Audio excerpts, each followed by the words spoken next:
On the Six Screens Telenetwork, earning the reputation of giving all the right ingredients, uninhibited, and exposing the hard, cold facts about the Watchtower Society. And now, here's Disney.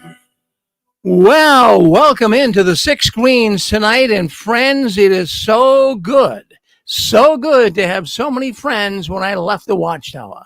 And isn't it amazing how many friends we are all meeting, whether through programs like this or whether through some of the YouTube videos that you're watching? We want to really give a standing ovation, so to speak, to all of the people out there in YouTube land. They're exposing the witnesses, those writing and composing posts on Facebook and all the Facebook groups and all those that are doing their job, exposing one of the most dangerous organizations in the world. And of course, that is the Jehovah's Witnesses. Well, my name is Rick Farron, and I am the control manager, you could say, I guess, here at the Six Screens. And I'm up here in Boston, and we channel all the programs through our little control panel here.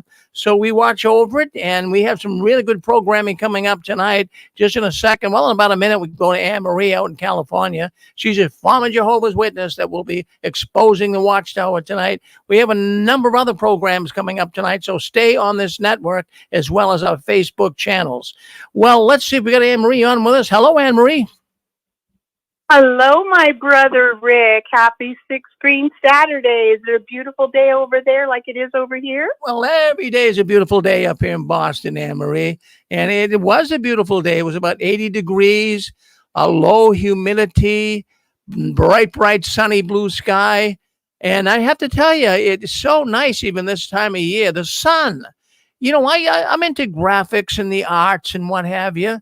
And certain times of the year, and I'm sure you notice out there in California as well, certain times of the year, the sun, the way it projects itself, its angle in the sky, it's just, I don't know what it is, but it mesmerizes you, Anne-Marie. It makes you feel really good.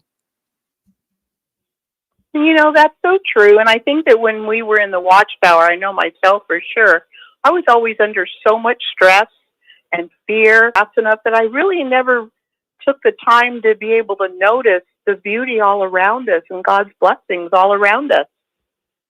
You know something, Anne-Marie, you just got my mind thinking here. That's exactly true. We were so busy, you know, even now, for example, on a Saturday, many Saturdays I would work. I would go out in service, then work like maybe in the afternoon. But even if I didn't, you know, Saturday night we'd sit around studying the Watchtower. You know, you always have something going in your head. You can't think about things that are so important to us every day. The Watchtower wants to occupy every space of your mind. So that's all you think about is Watchtower, Jehovah. You go nuts with that stuff, you know? Yeah, I know. And I don't know about you, but I even used to dream being at the meetings or rushing to home from work to pick up the kids to get to the meeting on time and out in service at a door, and I'd stumble on something the householder asked me, and I'd be like blah, blah, blah, blah, blah, in my dream because I couldn't explain why I believed what I believed, and it was just awful every moment of your time. Yeah. Well, you know, I like what Susan says here a lot to me, my wife. She says, you know, Rick, they rented space in our mind. And that's exactly what the Watchtower did to us. But isn't it nice? I was going through some news today, and I got some information from a person that said that they are enjoying so much freedom now, Anne Marie. So much freedom now that they left the Watchtower. And that is exactly what we're feeling. I can tell you without any question of a doubt, I am a way happier man today than I was when I was in the Watchtower. And I'm sure that our audience, those people listening in tonight, they'll agree with me. And even if you're like you like to really dress those PIMQs, I know that, Anne Marie, and we have a bunch of them listening in here tonight. So, you know, you're a PIMQ, and you're probably deciding, you know, what am I going to do here? Am I going to stay in for a while? Am I going to get out? You're questioning a Watchtower, right? So what you want to do here is you want to balance it. You know, when you're making a big decision in life, get out the pencil, get out the paper, and put in a notebook. One side, put good, the other side put bad. So put all the good reasons why you should leave the organization, and then put all the good reasons why all the bad reasons why you shouldn't leave. And I'm going to tell you, there's going to be way more in the good column. So give that some serious thought. Anne-Marie, we're going to speak about tonight. Well, Apostle Babe, Linda James, and I were talking the other day, and I mentioned to her that I appreciated on the last touch by the Tentacles of the Watchtower show. She had mentioned that a lot of how Watchtower operates between the governing body and the congregation members, the rank and file, is kind of like a drug addict and their drug supplier. And I really appreciated her bringing that up. So I told her the other day, this is what I want to focus on because I've thought of it before. And Brother Rick, if I may, thank you so much for mentioning the PIMQs, because that group in the Watchtower is growing. You can't go from being completely physically in, mentally in, completely believing the Watchtower to completely being mentally out. There's an in-between phase.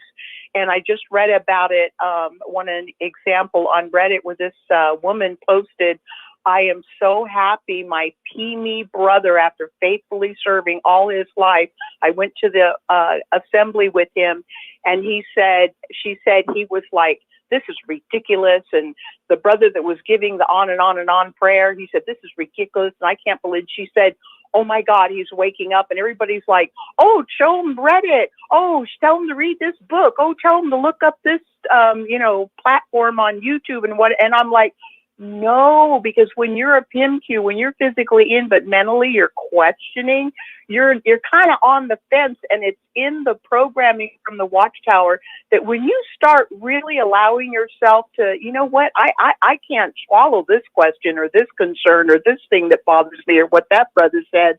And then they tend to panic because it's part of the programming that Watchtower says, if you start thinking like that, questioning the governing body, the faithful slave, it's Satan trying to take over your mind. So you can't push them. You can't look at a flower that's just starting to bud. You can't force those petals open.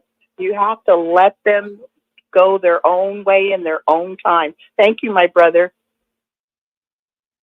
All right, Anne-Marie, we're just checking some sound issues here. If you're listening in on our radio network, my wife, Susan, she's the sound engineer here. She's saying it wasn't coming in that great on the sound. It's coming in good over my sound system. So we're going to check it again, Anne-Marie. But I do believe it's good. But if there is any problems with it, I'm going to come back in and say the next minute or so and make some adjustments. But go ahead with your program. I'm here. I'm making some adjustments. So don't you worry. I think everything's going to be under control.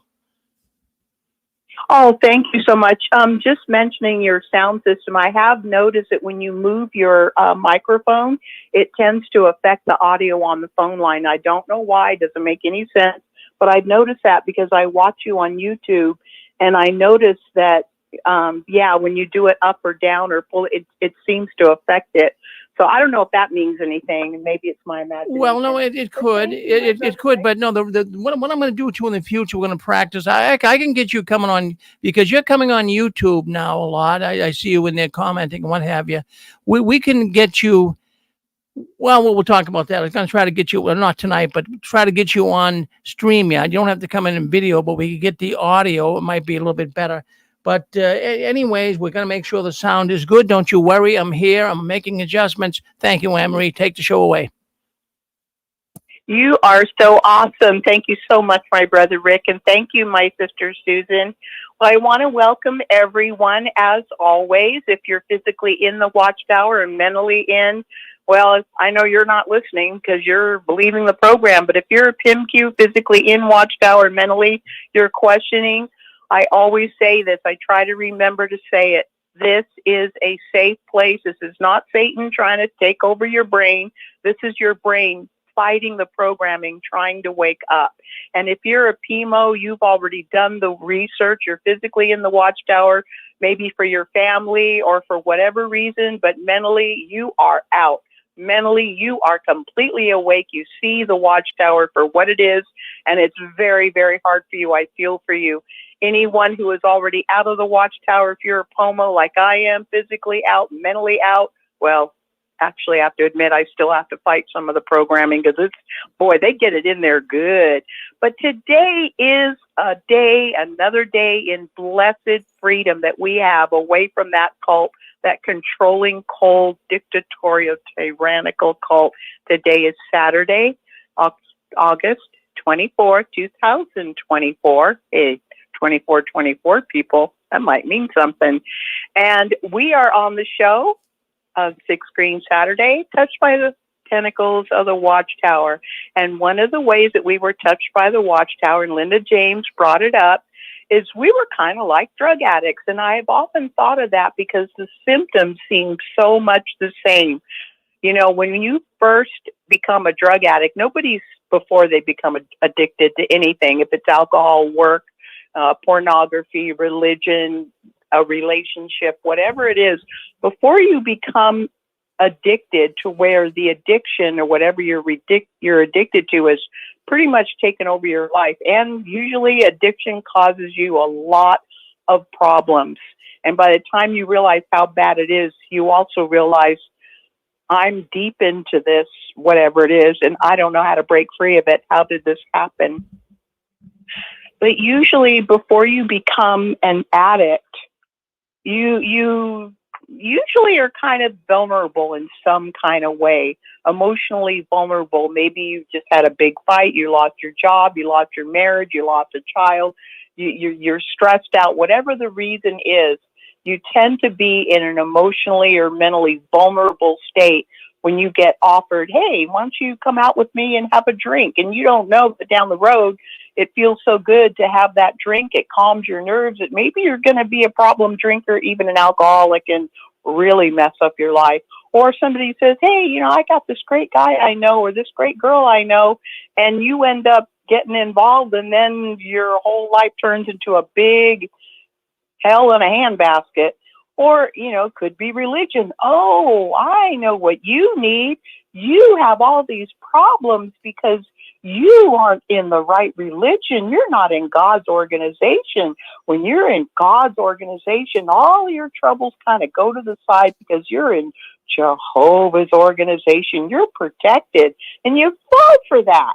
Like my mother did at 28 years old. She was just a single, young, pretty, smart, but stuck at home with 3 little kids with no car, no money, no man, young woman. And when that couple came to her door, Kenny and Billy June, his wife, and they were the sweetest couple, and they started talking to her and convincing her and using her Catholic Bible to prove this and prove that. Boy, she fell for it, hook, line, and sinker, because the way Watchtower would present the quote-unquote good news, I don't think they even know what they're talking about when they say good news, but they present their organization as the answer to all your problems.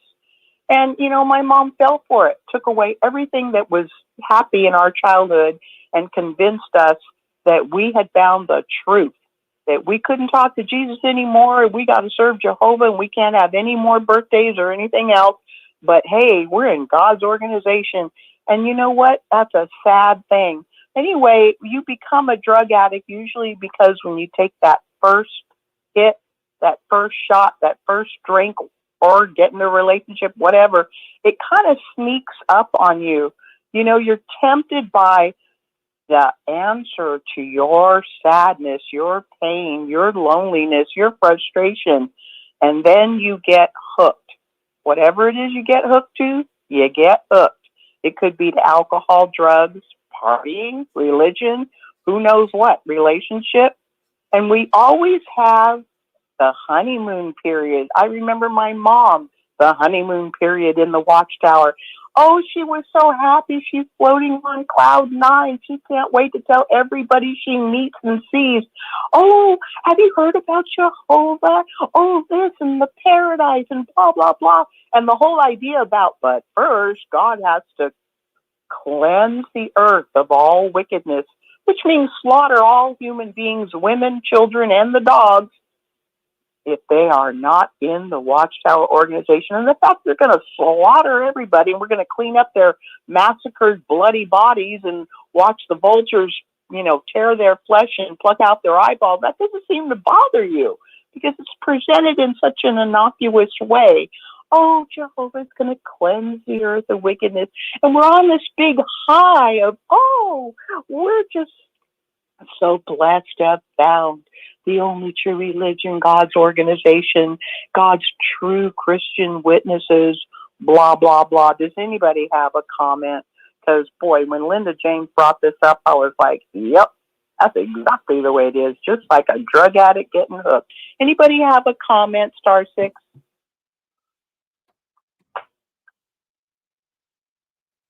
Anybody have a comment? I hear no way. Hi, Anne Marie. Is this my sister Susan? Yes, it is. I think and I it's keep calling you interesting. Constance. That's Go okay. ahead. As long as you call me to dinner, that's fine. You're so funny. No, I'm not. Rick's funny. But I just wanted to mention that I can't think of a happy person that turns around and becomes a Jehovah's Witness. Anyone who came from the so-called world, think about it. Were you happy when you became one of Jehovah's Witnesses? Or did you become happy? You were miserable and the Watchtower filled, like a drug, it filled a certain spot in your life. No one comes in when they're happy. They were happy, they wouldn't become a witness. I'm hearing you. I personally never heard of anybody who was happy and became a Jehovah's Witness. I mean, even I was smart enough at 13 years old to recognize something was very wrong with the organization. And it wasn't until I was 14 that I was pretty sure it wasn't my imagination, because we moved to a new congregation and everybody was so snippy and so snooty, and all the cliques and the gossip and the judgment. And I was just like, who in the world would want to spend a week with these people, much less eternity? And when I was 15, I left, as everybody knows. But did I go back because I was happy? No, I went back out of pure stone cold fear, because some sisters that my mom had sent to my house in January 1975, remember Armageddon was supposed to come no later than 1975 in the autumn. And they were like, what are you doing? What are you thinking? You were raised in the truth. You know better. Armageddon's coming. And I was like, I already dealt with that. God's going to kill me. Oh, well. And they're like, what about your children? My little boys were on the floor with their little toys, and Jehovah's going to kill them too, and their blood's going to be on your hands. And oh, by the way, that baby that's growing in your belly, that baby's going to be destroyed too. What are you going to do? It was like panic, complete fear and panic. I wasn't happy. I had my kid's father had left because he couldn't deal with having 4 children, and I was alone and no money and no car. And that's when my mom decided, oh, this is a great time to send the sisters over to talk her into her senses. So they get you when you're vulnerable. They get you when you don't when you're just vulnerable. You need a friend. You don't have money. You don't have a way to have this. You don't have support for that. They get you and they trap you. I'm sorry, Susan, for interrupting, but you're right. No, it's true. In fact, if anyone's listening, if they want to participate, I'd like to know, were you happy when you converted to become one of Jehovah's Witnesses? If you were, I've never heard of anyone. Never. I would like to say something. Ooh. Go ahead. My name is Nicole. Hello. And hi. My first time calling in. Right now I'm at work, so I'm going to try and see if I can make this quick. So I was exposed to the truth, or as they call it, the truth, back when I was 7 years old and in school. There was a witness, or a child of a witness in my class, and she brought her book to school, her Bible stories book, and that got a lot of us hooked. And the reason why it got me hooked is because my family situation was not a happy family situation. And when she showed me the pictures in that Bible story book of paradise, and the child playing on a snake with a snake, and everybody was so happy. That is what I was looking for as a 7-year-old. And that stuck with me until I left school and then I started looking for the witnesses. They didn't come to find me. I looked for them. They were doing street work. I was 16 years old, and I approached them and I said, I would like to become one of Jehovah's Witnesses. And they were surprised at that. Nobody ever comes up to them and say, I want to become one of Jehovah's Witnesses. And at that time, I was still suffering with depression. I was still a very unhappy person because my family situation did not change. It got worse. It did not change. And that was the reason why I became a witness and why I stayed a witness for so long. The initial stage was the love bombing that they give you. And then once you're baptized, it all disappears. And then you start seeing the real faces of Jehovah's Witnesses. So that's what I wanted to share. Well, I really appreciate what you just shared because that really truly is the way it is. I'm so sorry. Did you say your name was Nicole? What was your name, dear? Yes, my name is Nicole. Oh, good. I don't want to get the wrong name. Yeah, I really appreciate that. And, you kind of described what I wanted to kind of focus on with this show of how being in the Watchtower, getting hooked into the Watchtower mindset, religion, cult. It's a cult. It's definitely a cult. I did the research on cults, and boy, it matched up perfectly. It's the same as being a literal drug addict. And you basically got hooked. You didn't have a happy home life.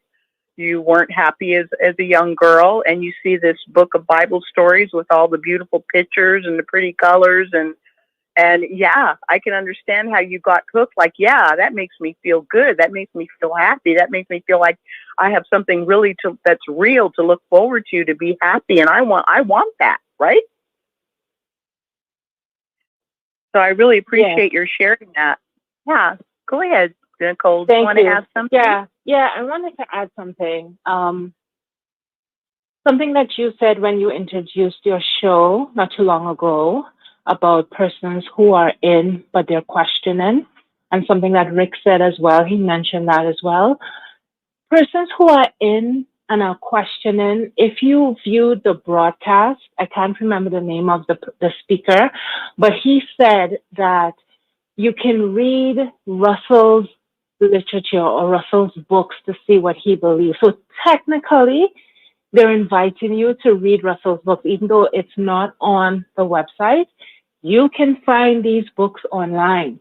So they're giving you an avenue to explore the beginnings of Jehovah's Witnesses and to challenge your belief, not the elders. They're gonna disfellowship you for being an apostate, but challenge your belief and see whether or not it is truth. The amount of information that you will receive, that you will discover from doing that type of research will definitely wake you up. You would no longer be questioning. You will be out. That's what I wanted to share. Well, Nicole, that's very well put. And, there are so many in Watchtower who formally, completely believe, faithful, respected, defended, served, obeyed, loyal, but mentally they are questioning and more are questioning and they're afraid.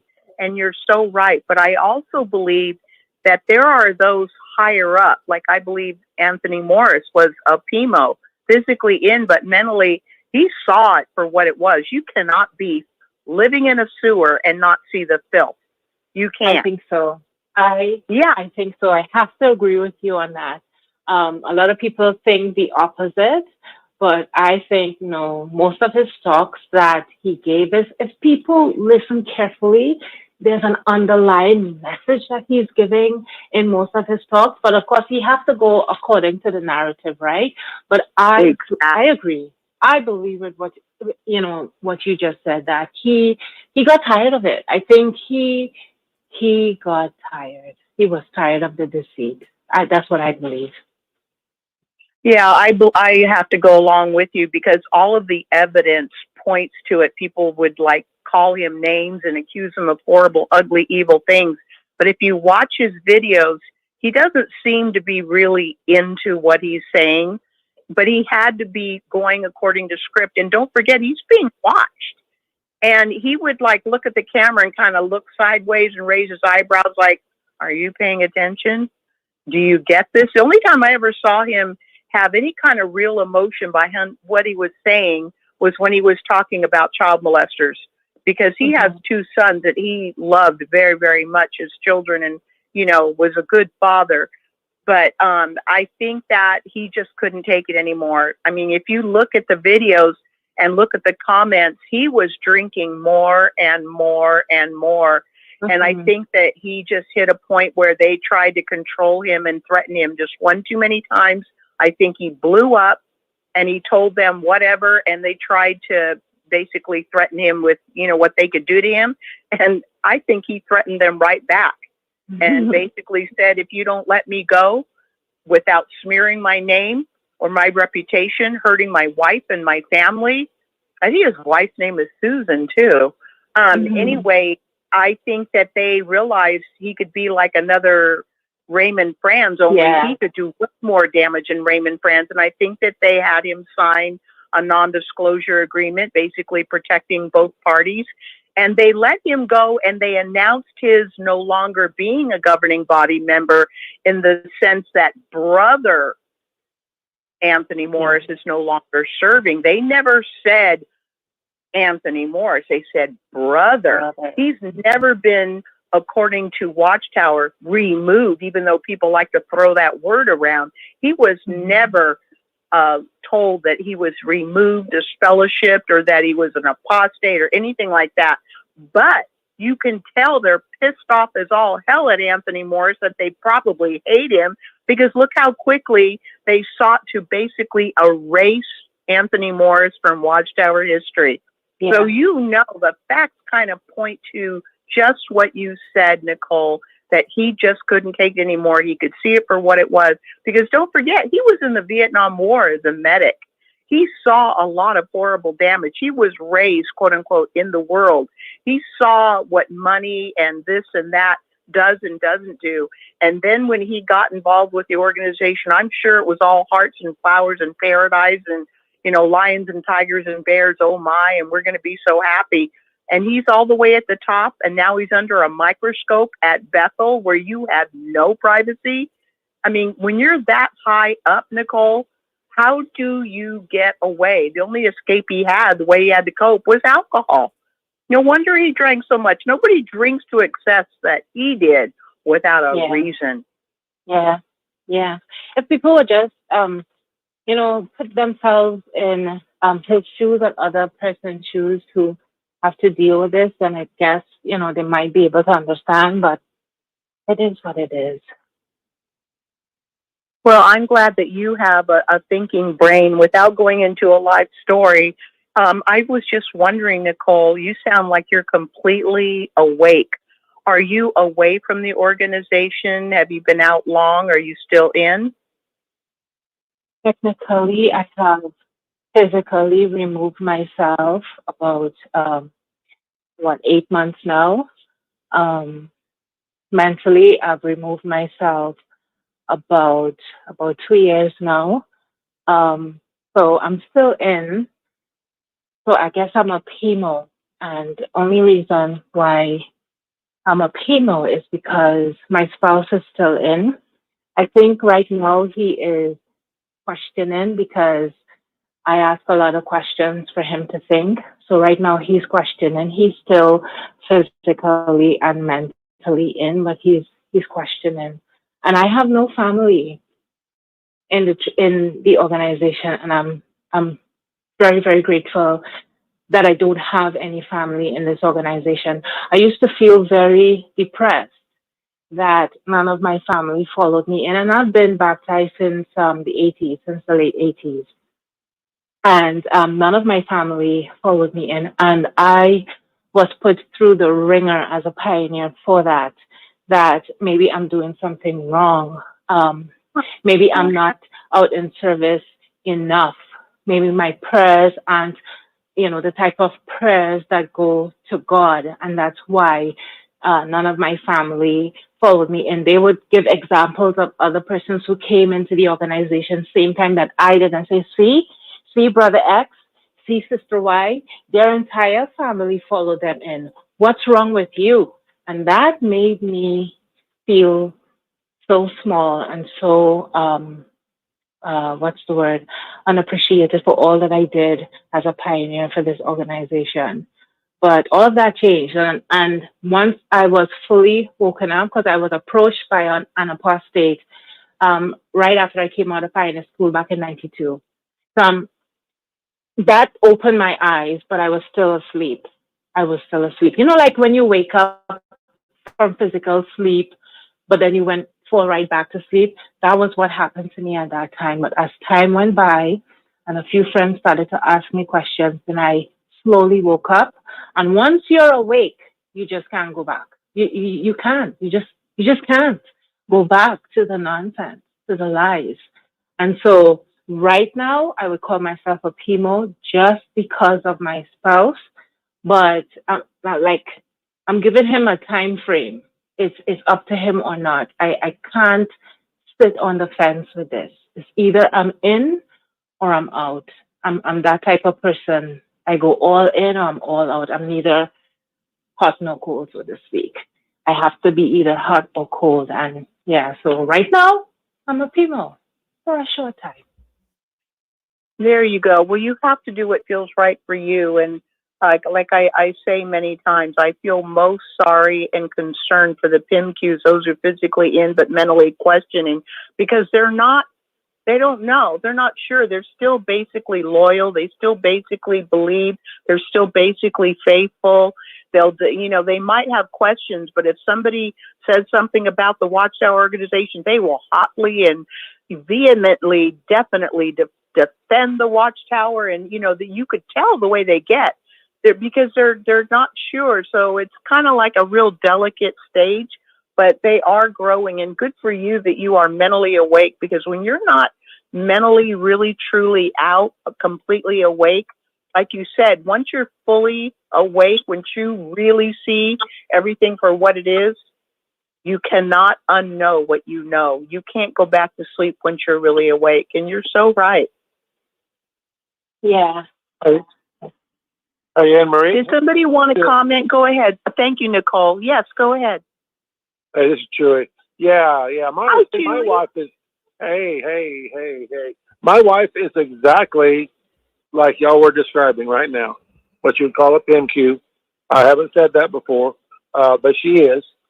We were in TJ Maxx about 3 weeks ago, and just out of the blue, it blew me. Now, when I thought about it, I said, okay, I understand. But we had conversations on charitable organizations. She's favorable to them. She says, "Oh, isn't that cute? Those cute little kids get a teddy bear at St. Jude's if you buy this product or whatever, something like that.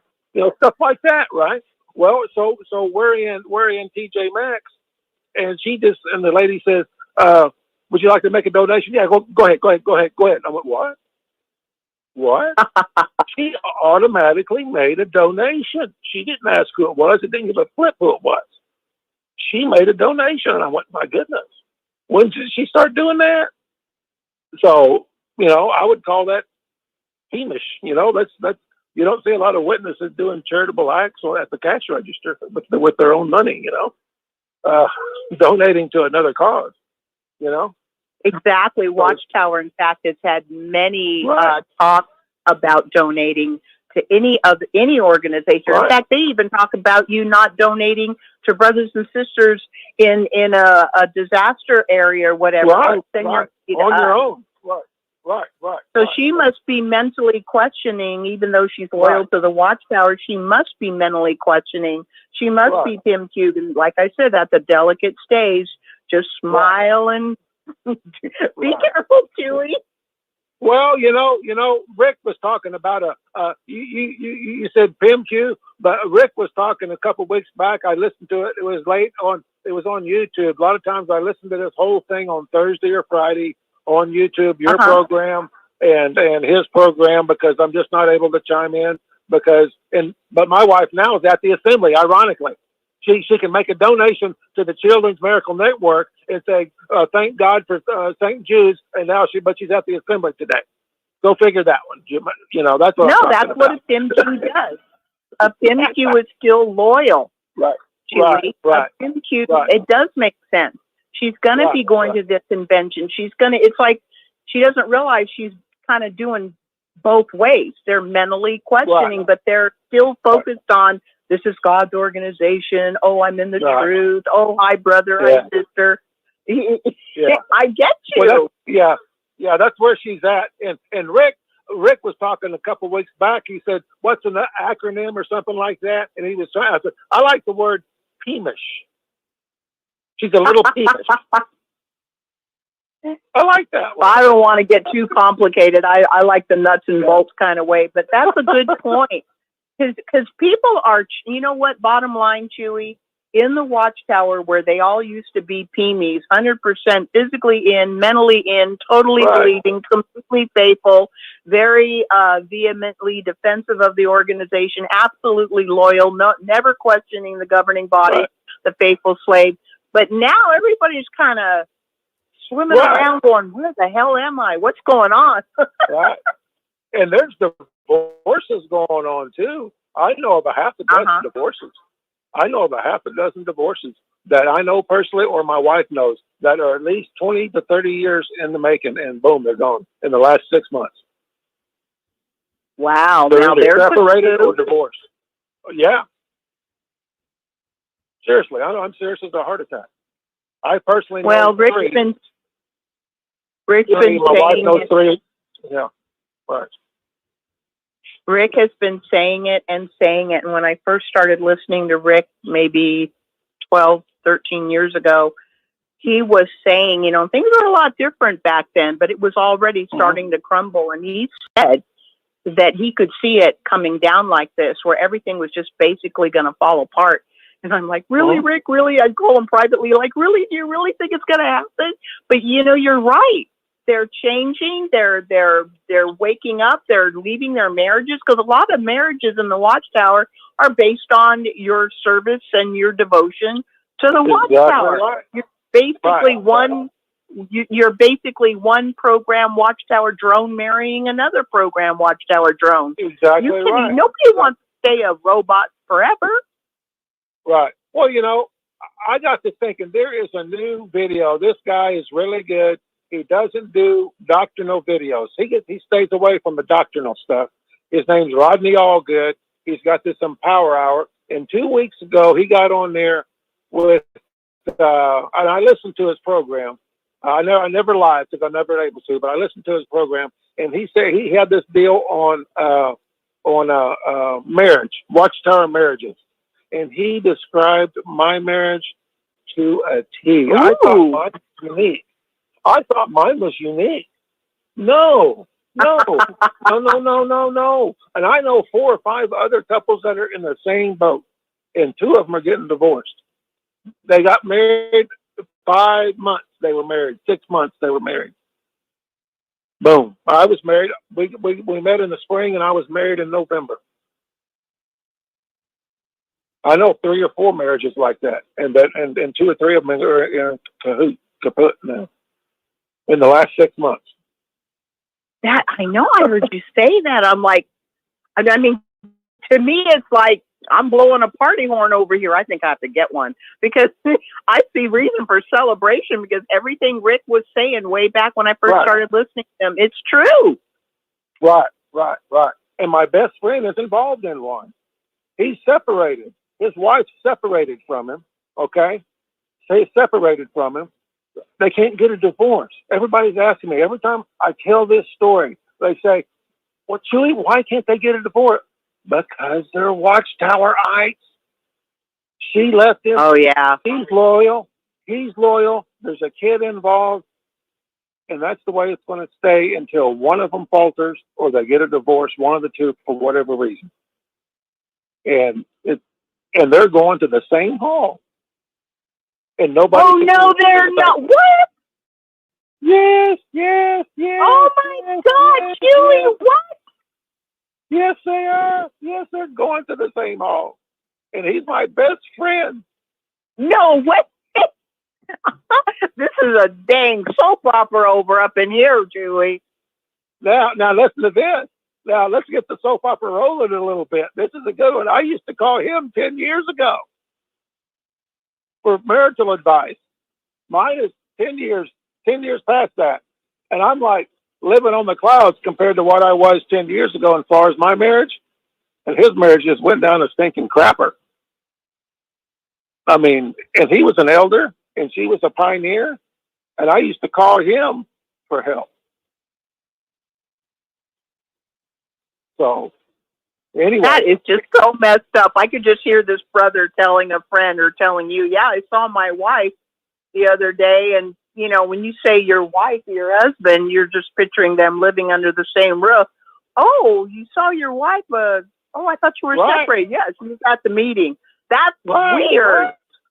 Right. Well, she wouldn't go for the first 30 days. She served them papers.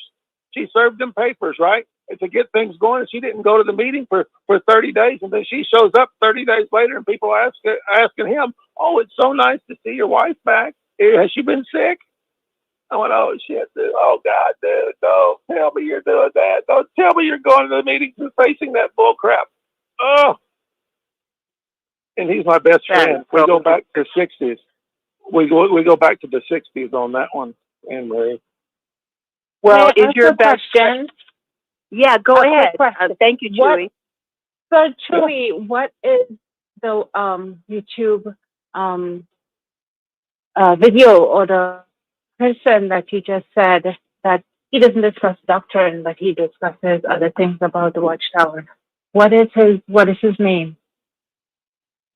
Now, say again. What's your question? What the YouTube person that you watched? What is his name? What is his name?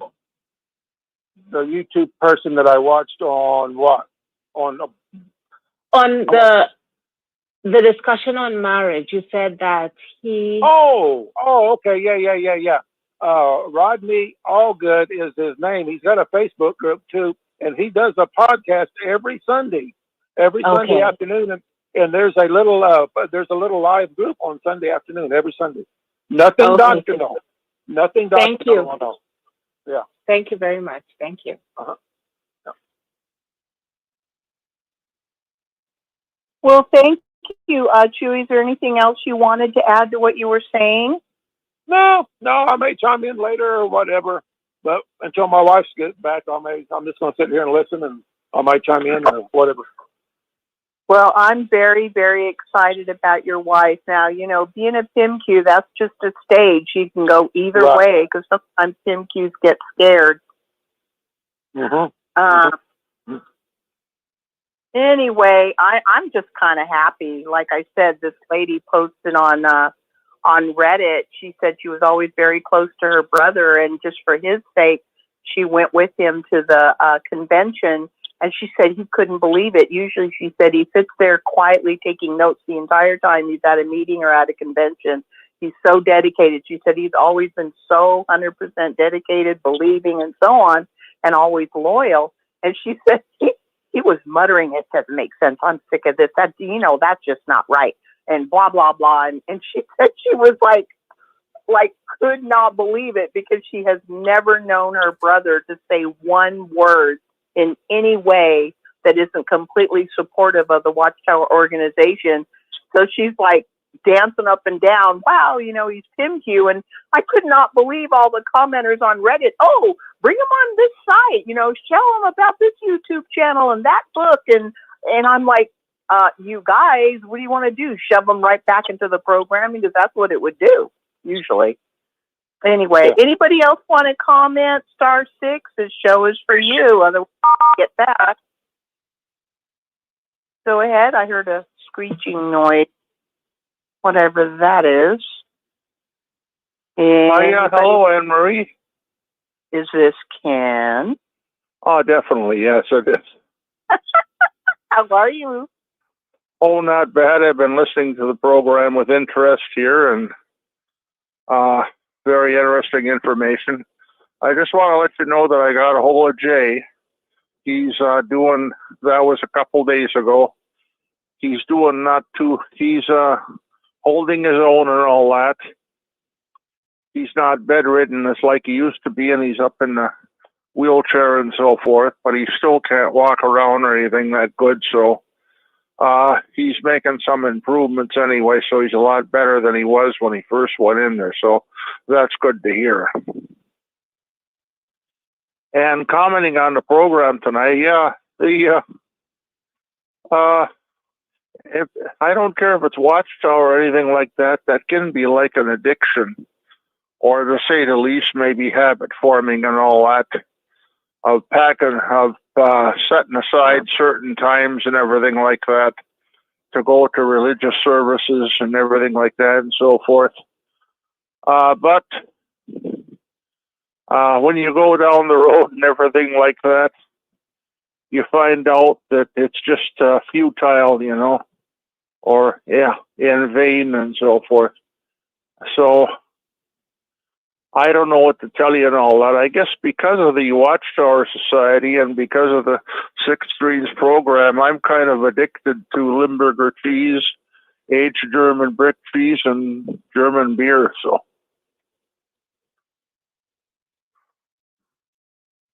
Well, I appreciate what you're saying, and it's just like I wanted to talk about, if it's okay with you. You know, we can enjoy like finding a beer we like, or some people we like, or a subject we like, or a class we like. It's not the same necessarily as an addiction, because an addiction is something that gets you hooked, that actually has negative consequences on your life that you can't seem to shake, that take over your life, that hurt your life and hurt your relationships. And liking a good beer or a party or a show or certain people or a class or a hobby is not necessarily an addiction in that sense. Well, Anne-Marie, setting aside my bits of humor and all that, of course, I'm sure you recognize that. I've said it before, and I'll say it again right now. If you go to a religious society, or if you're dedicated to a certain religion, you ought to have a positive experience connected with that. It ought to make your life better. It ought to make you feel better. It ought to make your family's life better and so forth, right across the board. And there should be, you should have noticeable improvements in your life, but that's not the case in the Watchtower Society or a lot of times other religions. It's counterproductive, and it destroys a lot of people's lives. It provokes a negative attitude and so forth, and it kind of just, it dumbs you down, in other words. I can't think of the right words here, but it dumbs you down, in other words. But it shouldn't do that. It should make you, a better person and make you more intelligent and everything like that. And, it should be a situation where you're thinking about and you're enjoying your religion, you're thinking about and you're dedicated and enjoying your religious beliefs. It should not be counterproductive or should not be a destructive force. Yeah, and that's so well said, Ken. Yeah. But the sad thing, and I can only refer to myself, but I think I'm a pretty good example. A Jehovah's Witness, a Watchtower, right? I can't really say they're a witness of God, because their real God is the Watchtower. To me, they're Watchtowerites. But when you are physically in, mentally, completely in, taken over by the programming, as it said in the old thing, you have been assimilated, you have been absorbed, absorbed into the hive mind. They think alike, they walk alike, they talk alike. Remember the old Patty Duke show in the early 60s? They do everything the same because they're all programmed drones. But in that belief system, when you are totally believing, you will actually have convinced yourself, because the programming told you so, that you are happy, you are blessed, you know, and if things are hard, that's because Satan always attacks God's people. That just proves you're in the only true religion. And when things are going great or something good happens, oh, Jehovah's blessing you. They have an answer for everything. And no matter what the situation or answer is, it's always to convince you that you're in the truth, the only true religion, God's organization. Oh yeah, they think they do and so forth. Well, I'll tell you what, there's another caller coming in, and thanks for taking my call, Anne Marie. We'll just keep listening. Yeah. Thank you so much. Go ahead, brother. What's your name? Jay. Oh, Jay. Yeah. Hi, my Do you brother. want me to stand aside or what? Can I talk? Jay, no. I want to hear what you have to say. I'm just happy you're there. Oh, I've been listening to the whole program from the beginning. I love Ken coming in. He's more of a witness than some of the witness that I at times. He makes a clear distinction of what is right and what is wrong. One thing I want to throw in, I like that woman, young sister, who went ahead and, if you're going for a divorce, remember what happens. You'll be disfellowshipped. If the elders find out, my father had a saying, don't stay away from the elders. They're not your friends. Period. That's why he would never be an elder, even though he was in it for 70 years or 50 years. Stay away from the elders. And one day when I was young, when I was involved, I said to them, my father said, stay away from the elders. And I told them, because how old, and they turned it around, how old is he? Oh, he can get away with that if he's 80 years old. But I'm warning you, Jesus went ahead and told people, go somewhere and with kindness, like Paul wrote, kindness and love and respect for one another. That doesn't happen once you get off, you put that cloak, that baptism. All the love bombing, it all goes away. And now you're on the carpet. And anything you can't disagree with them, you'll be reprimanded, not right away, but they work it in there.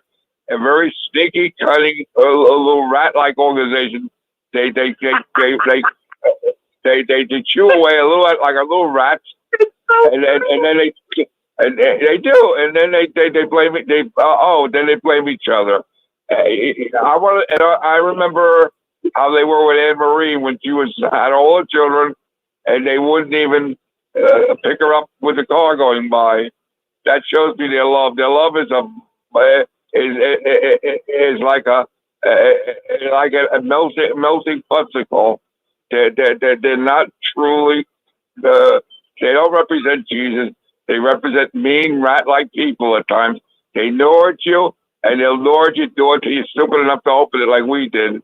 And when you're depressed and down, which I was when I was a young kid, they will take advantage.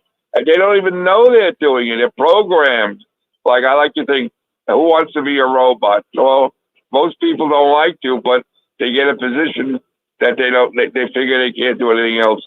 I love your program, Anne Marie, and you deserve, and Rick, I wish him the best to put all these years of telling people that they are involved in a cult. If you want more evidence, go to ROSS files. You get plenty of witnesses. They're not a loving cult. That they are a cult, and a cult wants total obedience. Obedience like Adolf Hitler wanted. And they have a lot of rats. They'll rat you out, and you're not totally loyal. It's known as a ratathon. Thank you. It's a ratathon. Jay, I'm so glad you're here. No, you're right. And you're making me laugh because you're saying the truth, but it's so serious, but it's the truth. And that's why it's so funny, because it is true. I love that. Their love is like a melting popsicle. I have to remember that one. It just came naturally now. They will give you rat poison every week at the Kingdom Hall because they love you. They'll poison you and give you a little arsenic. You're getting immune to it. It's okay. You'll say it's okay. I lost my family. You'll say it's okay. It's not okay. What they did to Rick is not okay. And what they did to my father, well, I don't know. He married a wealthy woman. He got over in that way, but he always remembered what they did to his son, me. He said, I'll never be an elder because look what you did to my son. They go ahead and destroy any life they can. But the thing, they're not doing it for God. I like what Anne Marie said. They're doing it for Watchtower, for the guys like Tony, what is his name? The guy, huh? Tony Morris, Anthony Morris. Yeah. What, $100 worth of liquor one time? Yeah, $1,000. See, but to listen to her, I'm on the side. I'm going to listen. Give my love. I'm doing fine. Don't worry about me. I'm happy now. I really am, and I have take my time with my so-called recovery. I like it here in a way because I got everything provided for me right now. That's my attitude. And don't get don't go to your radathon tomorrow if you have to. I mean, it's up to you. They will rat you. They will not help you. They want you to rat you, and they want to ignore it you like you're a piece of cheese. They're rats. Yeah. They're radathon. And this is the mad, what is it? The mad network guy, the madman from New York, whatever my little program used to be. And I'm mad as hell, and I'm not going to put up with a rat. Thank you. Jay, you are a treasure. Absolutely a treasure. I'm so glad this is on the archive. You have been recorded. You are down in history, my brother Jay. Oh, I love what you said. The meetings. Well, it's a radathon tomorrow, okay? It's a meeting of rats. They serve poison. No, it's good. Good poison. You want to take your life? Hey, go join the witnesses. They'll mentally take your mind out of your mind. You won't have a mind. They'll make you mindless and dead from the neck up. Dead from the neck up. Thank you. Bye-bye. I stand on the side. You are so right on the money, my brother. They're dead from the neck up. I'm going to write this stuff down. This is good. Thank you so much, my brother Jay. Would anybody like to comment? We're a little bit over time, but we're okay for a few minutes, I think. Well, Anne Marie, you're not overtime. You still have a good 20 minutes to go. Oh, 20 minutes. You know what? I've had the phone on for way longer than the show, and I looked at the time I've been on the phone. Yeah, thank you for setting me straight, my brother. What would I do without you? Mess up more. Oh, thank you so much, my brother. So we have 20 more minutes? Yes, you do. Yep. Well, my brother Rick, thank you. I will set my mental clock. This is great. I love when everybody's popping in. And did you just love what Jay said? Oh, my God. I'm like trying not to laugh now. Who's this? I'm from North Carolina. It's from Aberdeen area of North Carolina. I forgot your name. I know who you are, but I totally forgot your name. You're so great. I like what the previous caller. It's a lot what you have to say. Yeah, that was great. It was enjoyable to hear it. Wasn't it? Oh my goodness, he's a riot. I love the part when he said that the witnesses' love is like a melting popsicle. Is that not the way it is? They love you when you first are coming in, but once you're baptized, it's like, what happened? Their true character then shows, some of them, except for the innocent who don't know any better, who are genuine about doing right. What was your name again, brother? I go by Dallas. Oh, God. I knew you. I'm so sorry. I was the one who formerly lived in Texas.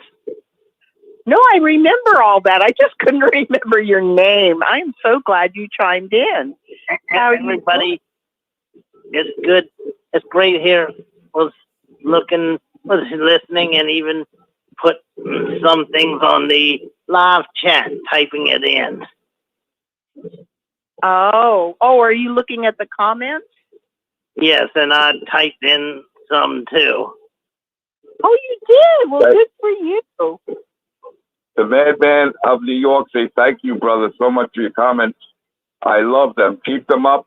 We need more people like you that get up and bite the cheese so the rats don't get it.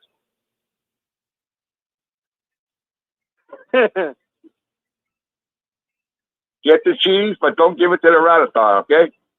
Thank you. All right. Aw, thank you, Jay.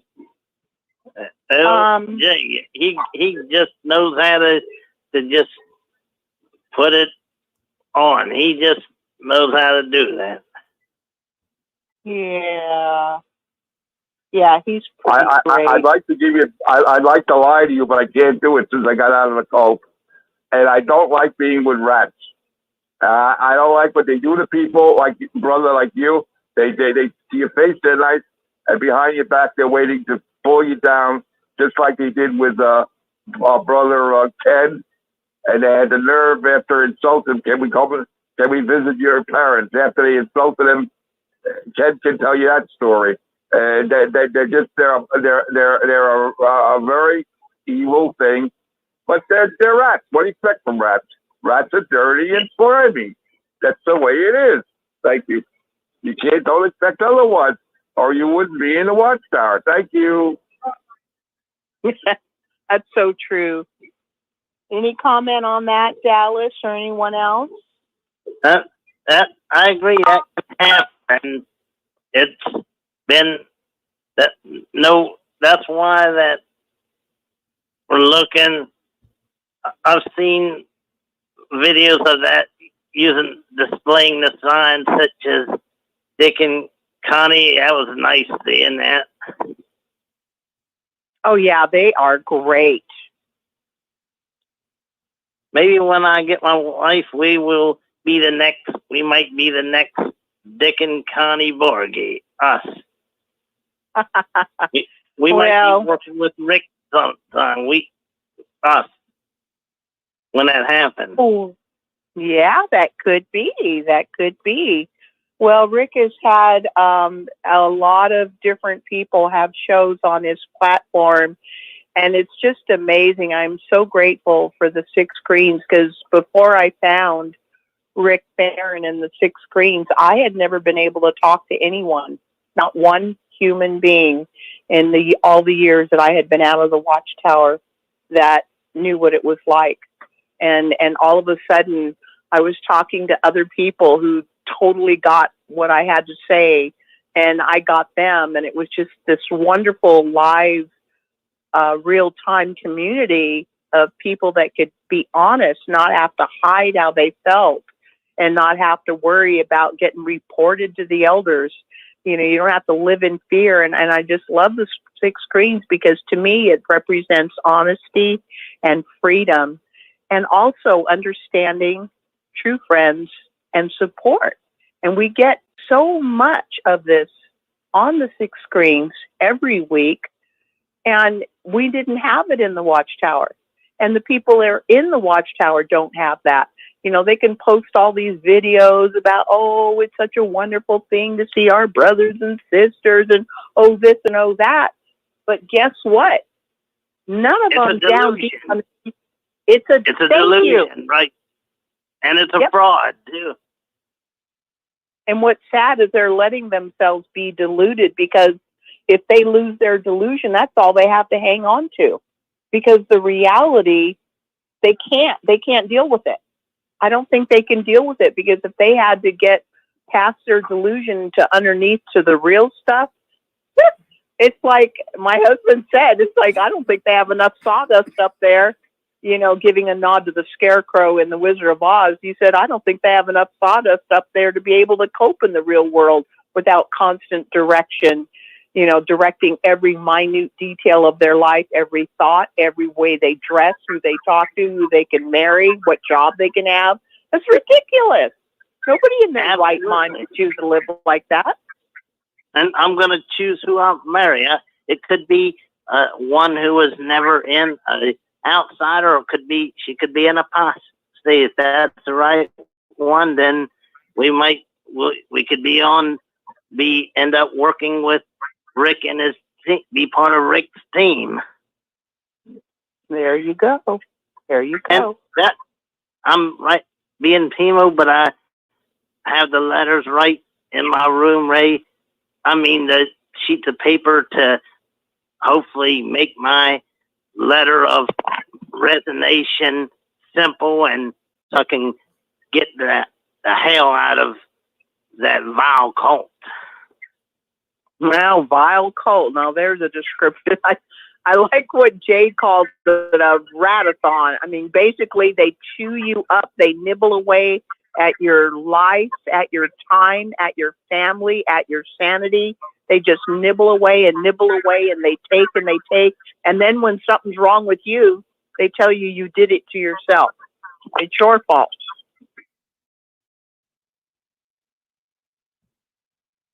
Hey, Anne-Marie. Anybody else want to comment? Go ahead, my dear. Thank you, Dallas. Hi, this is Stephen. How are you? We're all yours.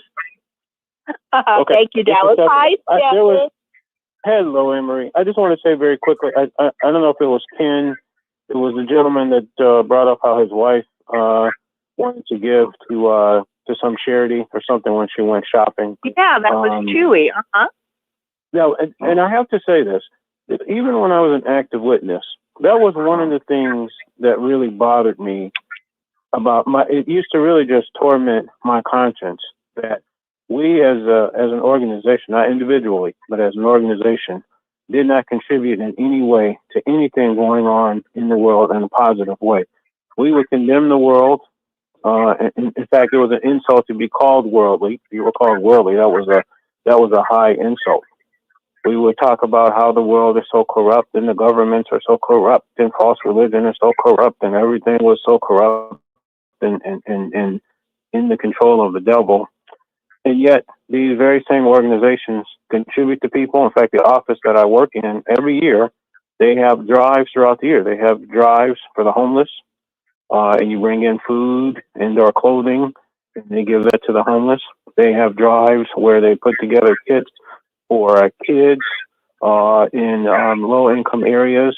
They want to give them a free hot lunch, and they all go in there, and we participate in that. Right before school starts, there's several drives to get book bags and whatever things kids need in low-income areas. This is all year long. And, of course, the holiday drives that come up, right? But yet, when I was an active ago, we did nothing. And that used to really torment me. You can do all this, standing up there and giving talks and patting yourself on the back for being the only organization that's doing God's will. But you know damn well in your heart, you're not doing anything that really benefits anybody in any way. And yet you'll read the Bible and you'll see where Jesus was talking to a crowd of people if this really happened. And his disciples said, hey, it's getting late. You know, the people need to be disbanded. Plus, they haven't eaten. And what did Jesus say? Jesus didn't say, oh, well, send them away. You know, it's getting late.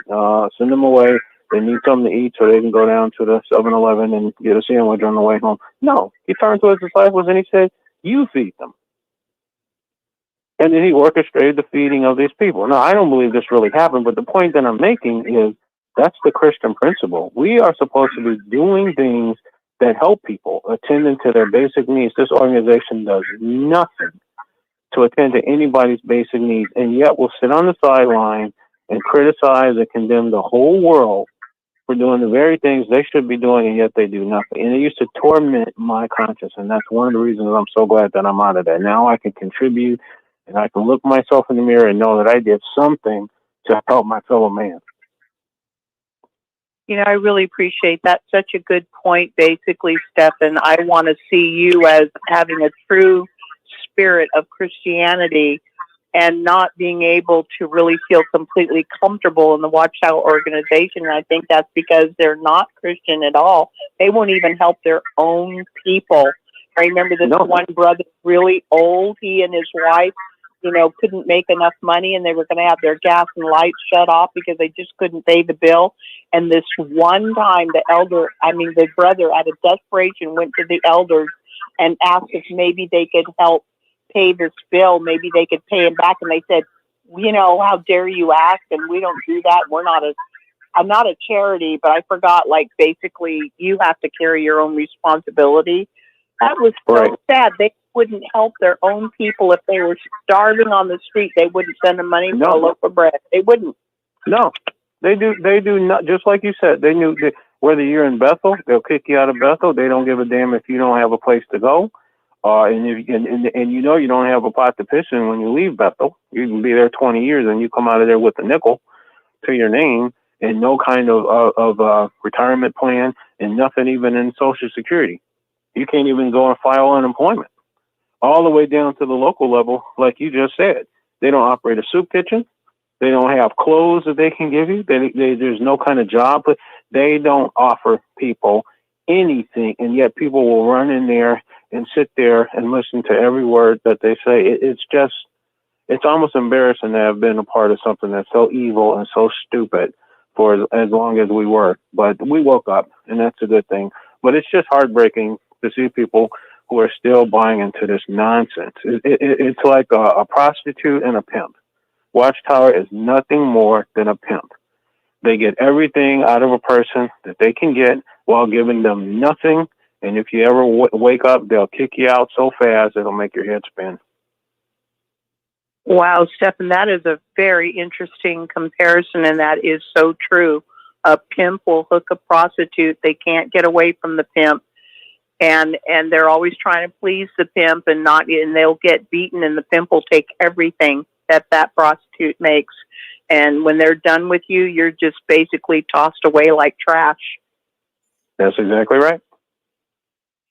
There was an ex-Bethelite who used to call into Rick's show, and I remember him saying things to the effect that, you could be a loyal Bethelite, hard worker, but when they don't need you anymore, they'll basically come up to you and say, okay, we don't need you anymore. Pack your stuff. Like within a couple hours, they want you out of there.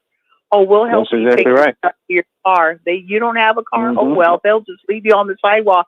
And somebody commented and said, well, where are these Bethelites, the ones that have nowhere to go or no way to get home?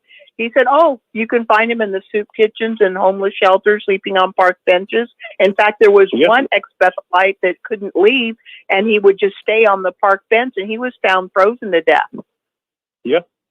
It's just And I'll tell you another story. Now, this is one I know firsthand. There was a gentleman, a brother, and I know he was a ministerial servant. I don't believe he was an elder just yet. But he stepped foot out of the Kingdom Hall right after the memorial. And, it wasn't a memorial, but it was a meeting.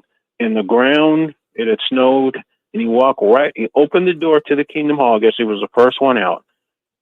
Hit that ice. He went straight up parallel to the ground, came slammed down, and he broke his neck, and he's a quadriplegic.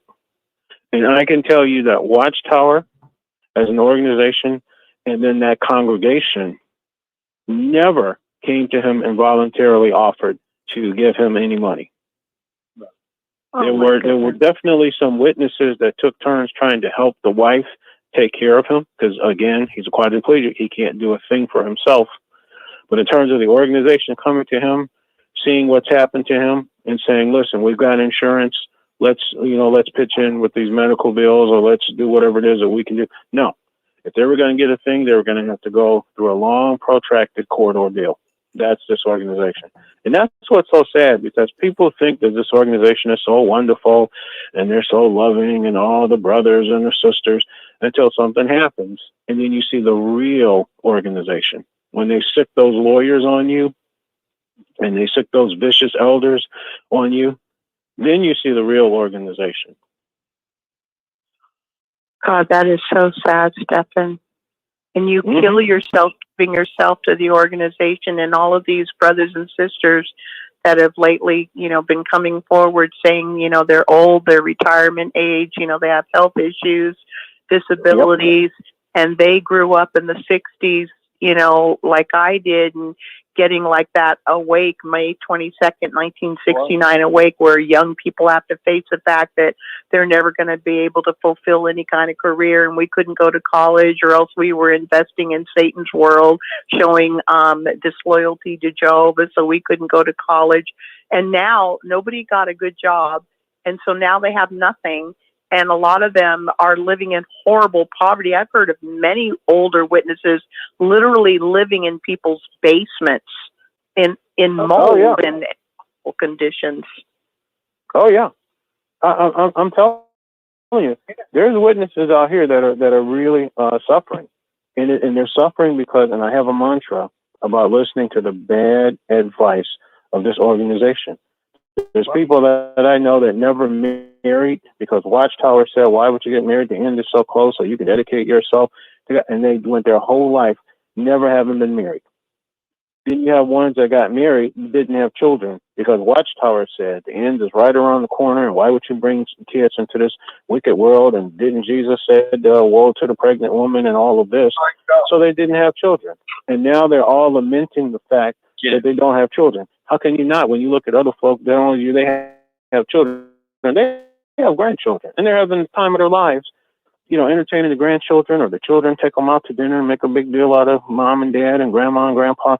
And here you don't have any kids because you listen to the bad advice from this organization. Or somebody mentioned before, you got married, but you married a witness because that's what the organization told you, and they're laying happy in your marriage. And going back to what we all know is how the Watchtower discouraged, not just had nothing to say about it, but discouraged higher education. Now you can't go to the store and buy anything without spending $100. And these people work minimum wage jobs that they no doubt hate, but they have to because they don't have any other options because they listen to Watchtower. Yeah. Go ahead, please. Thank you so much, Stephen. Go ahead. Thank you. Hi, I forgot who you were. Who's this? This is David. Oh, hi, Steve. No, David. Oh, David. David, I'm so sorry. I can hardly hear you, dear. Go ahead. Okay, now listen. My wife was out running around last week, and she was running around and she was giving out pamphlets, and she was in the business community area. Okay, one of the people decided to go ahead and call the police department. And so they called the police department, and she was almost arrested for handing out pamphlets. This is how much mind control they have over my wife. And it's really sad to watch her do this because her convention was this weekend. Now, all this has happened, and she almost got arrested. I talked to the officer and said that everything would be taken care of. I will make sure that she won't come back on this property ever again. And I sat down and talked to her and told her, you can't do this. No. And the people that were there, they were going to have her arrested. And oh, boy. It was really a bad situation. If I was a good talker to get people out of trouble, she would have been gone.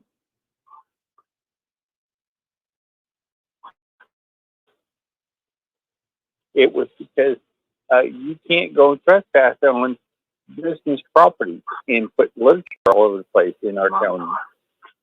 Yeah. And I was so upset. I was so mad. I didn't know what to say to this guy, but I realized who he was. He was a company that did a whole bunch of other work that I knew from years ago, and I didn't know where he moved to, but she went to this area of the county where a lot of the businesses were, and she was putting stuff on everybody's windshield. So yeah, I got really close to her being put in jail because of the witnesses want the older. Now, my wife is retired now. Now they're using her as a retirement program to go and do things. That's what they do. David, we need to wrap this up. We have gone over the 20 minutes that Rick gave us. Was that pretty much what you wanted to say? Did you have one or two sentences more you wanted to add? I just wanted to ask anybody that had any witness literature about them not helping them in the last couple of years. I heard of some literature, but I'm not 100% sure of it. About them not helping anyone when they trespass against different places or different homes and stuff like that. I know it's in their literature somewhere in the last couple of years back.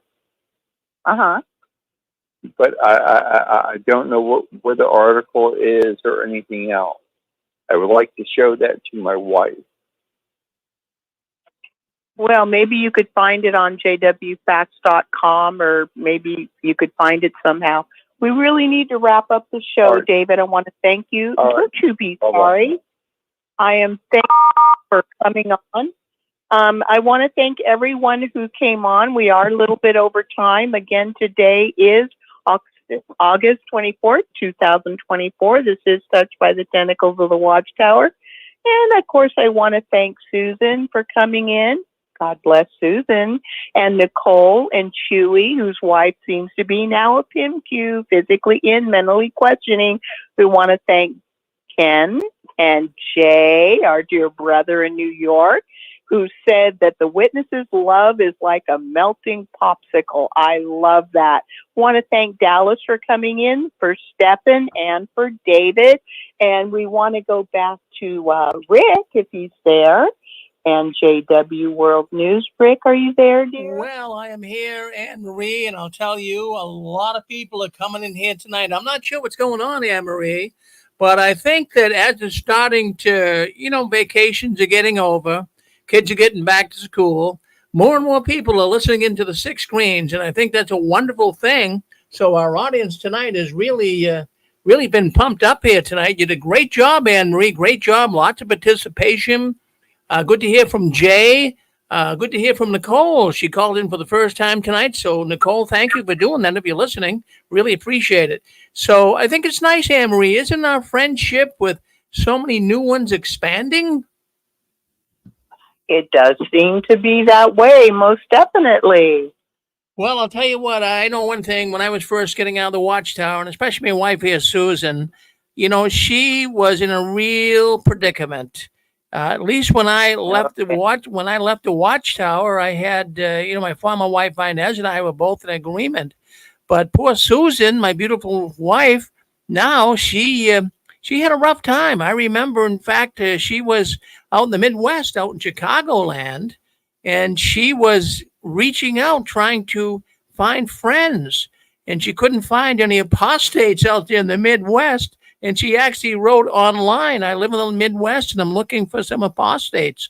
And of course, there wasn't many out there then. But, if you're listening in and you don't have any apostates in your neck of the woods, don't worry, because they will be coming there soon. Don't you agree, Anne-Marie? I do. And, when you mention your beautiful wife, Susan is just about the most precious human being that ever walked the earth. But you know what? I remember being on the six screens the night she first called. And I just never could forget how sad and alone she was, and how sweet and loving, and how undeserving of the way she was being treated. And I am so grateful that the Lord brought you guys together, because you guys are a perfect match. And, thank God, we can see evidence of the Lord's blessing, all of us, and guiding us, if we can just get away from that horrible Watchtower cult programming mindset and start really paying attention, to what's really important. Well, you got it. I'm with you 100%. Well, Anne-Marie, great program. Thank you very much. Keep up the good work. And we'll see you tomorrow right here on our Six Screen Sunday program.